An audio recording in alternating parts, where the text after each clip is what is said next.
Welcome. In today's video, I'll be showing you how to turn off AI overview on Google search. So if you don't want to find this section each time you search on Google, I'm going to show you how to fix that and how to remove it. First, you need to open a Google Chrome and then you need to click on the three dots on the top right. Scroll all the way down till you open the settings right here, and then from the settings you need to navigate to search engine. Now you need to click on manage search engines and site search. From here you need to click on add site search and you need to name it Google Web, and then you need to write at web. After that you need to paste this exact URL from the description, or you can write it from the screen. After that hit on add.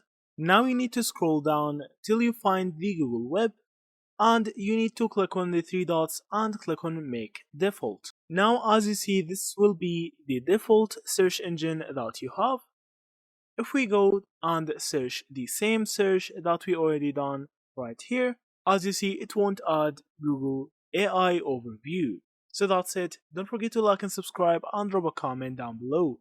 Thank you for watching. I'll see you in the next videos.